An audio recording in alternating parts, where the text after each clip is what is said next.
Hello everyone, welcome to RB classes. मैं भारती गौतम एक बार फिर आपका स्वागत करती हूं आज के एक और इम्पॉर्टेंट वीडियो लेक्चर में।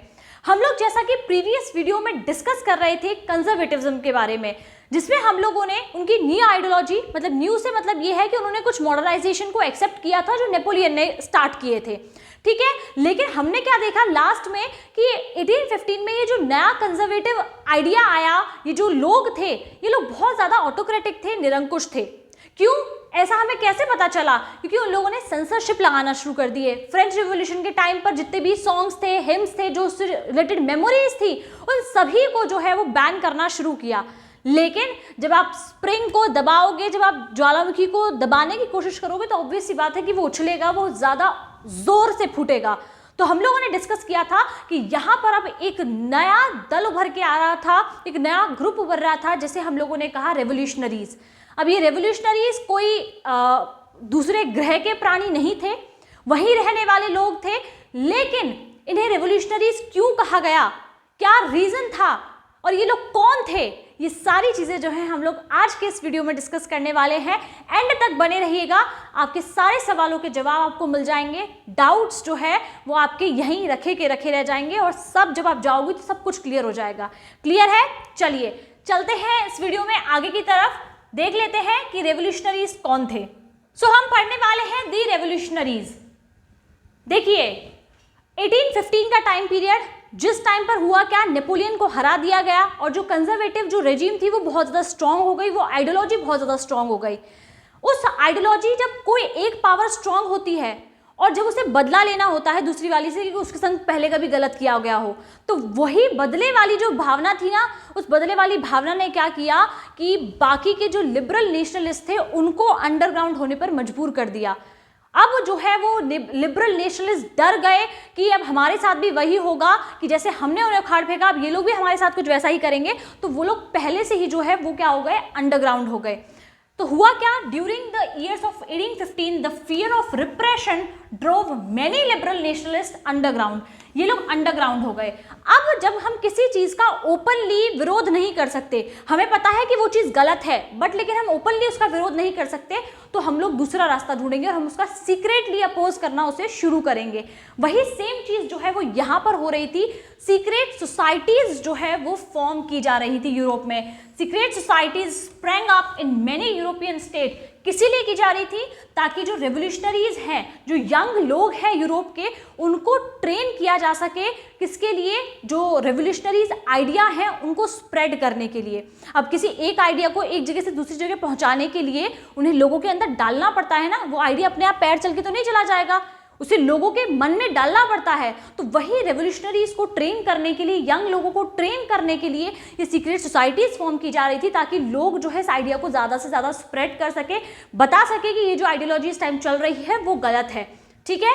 अब ये रेवोल्यूशनरी का मतलब क्या है, उस टाइम पर रेवोल्यूशनरी क्यों आए? देखो, रेवोल्यूशनरी का मतलब होता है जो ये रेवोल्यूशनरी कोई आइडियोलॉजी नहीं है। रेवोल्यूशनरी का मतलब होना, क्रांतिकारी का मतलब होना, ये कुछ टाइम के लिए होते हैं और किसी पर्टिकुलर सिस्टम के खिलाफ होते हैं। लिबरलिज्म पूरी एक आइडियोलॉजी है जिसे मानने वाले लोग उसके लिए काम करते रहते हैं, ठीक है। लेकिन क्रांतिकारी होने का मतलब कि एक पर्टिकुलर टाइम के लिए हम हैं और जब तक हमारा काम नहीं हो जाता तब तक हम उसके खिलाफ लड़ते रहेंगे।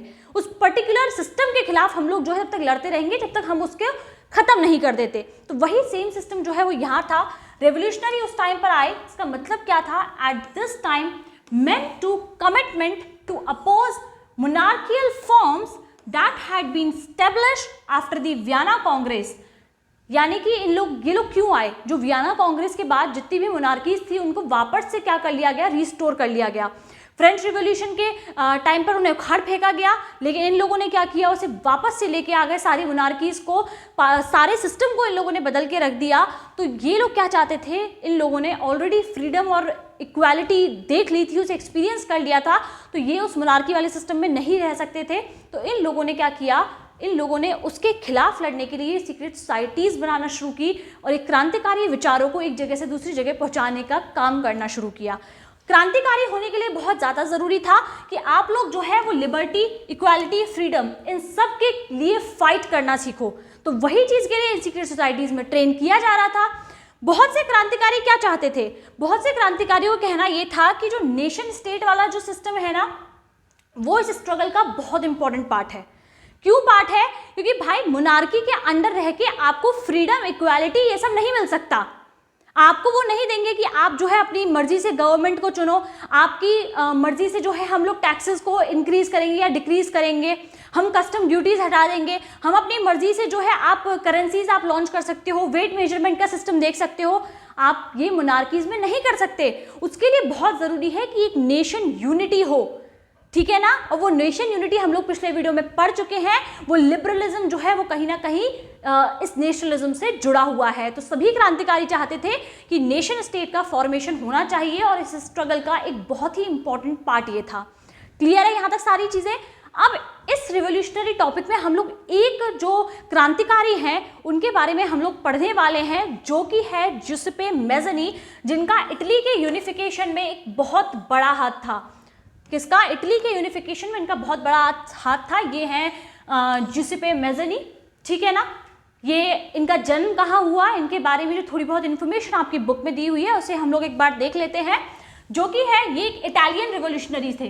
क्या थे? इटालियन। जैसे कि मैंने कहा कि ये इटली के यूनिफिकेशन के लिए उन्होंने काम किया था, तो ये इटालियन रिवोल्यूशनरी थे। नाम जुसेप्पे मैज़नी।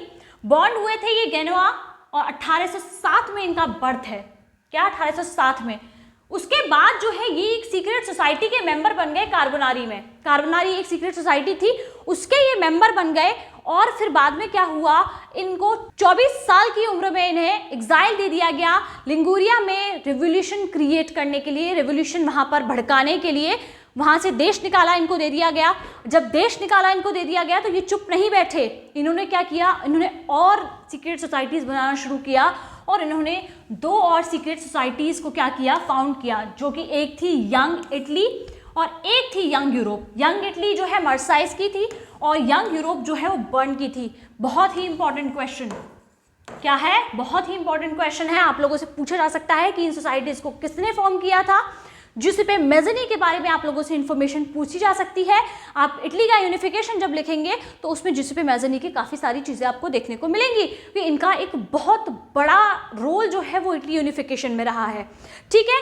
अब मैज़नी के बारे में एक चीज़ जो आप लोगों को जाननी है, जो बहुत ही इंपॉर्टेंट चीज़ है, वो ये है, इनका मानना ये था God had intended nations to be the natural units of mankind. इनका मानना ये था कि जो राष्ट्र है ना वही मनुष्य की प्राकृतिक इकाई है। कहने का मतलब कि जो आपने इटली को डिफरेंट ये पैचेस में बांटा हुआ है ना, वो पैचेस में नहीं बंटने के लिए नहीं है इटली। इसे जो है यूनिफाई करके इसे एक डेमोक्रेटिक रिपब्लिक बनाना बहुत ज़्यादा ज़रूरी है। और यूनिफिकेशन, इटली का जो यूनिफिकेशन है, इटली का यूनिफिकेशन ही क्या बनेगा, इसकी फ्रीडम का कारण बनेगा। जब आप इटली को यूनिफाई कर दोगे तभी वो फ्रीडम को अचीव कर पाएगा। और ये बहुत ही सही चीज़ है। आप मोनार्कियल सिस्टम में कोई राजा आपको पूरी तरीके से स्वतंत्रता नहीं देगा, वहाँ पर किसी ना किसी तरीके की बंदिश लगा के रखेगा, चाहे वो सही हो चाहे वो गलत हो। लेकिन अगर आपको एक प्रॉपर फ्रीडम चाहिए, अगर आपको इक्वालिटी चाहिए समाज में, तो आपके लिए ज़रूरी है कि वो नेशन की यूनिटी होना बहुत ज़्यादा ज़रूरी है।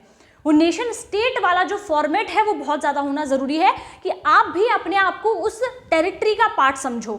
आप एक राजा के लिए समर्पित ना होकर उस टेरिटरी के लिए समर्पित हो। और यही बात जो है वो मैज़नी कहते थे कि God had intended nations to be the natural units of mankind. Clear है यहाँ तक बात? तो जो मैज़नी का ये जो विचार था, इसी विचार के चलते जो है, इसी मॉडल को मान के चलते हुए सीक्रेट सोसाइटीज और भी बनने लगी। और भी सीक्रेट सोसाइटी, जब एक इंसान खड़ा होता है ना किसी चीज़ को लेकर, कि उस टाइम पर जो लिबरल नेशनलिस्ट थे उनके जो हालात थे वो ठंडे पड़ चुके थे। उस टाइम पर कोई भी ऐसा इंसान नहीं था जो आवाज़ उठाने के लिए हो। तो उस टाइम पर जुसेप्पे मैज़नी आए जिन्होंने आवाज़ उठाई।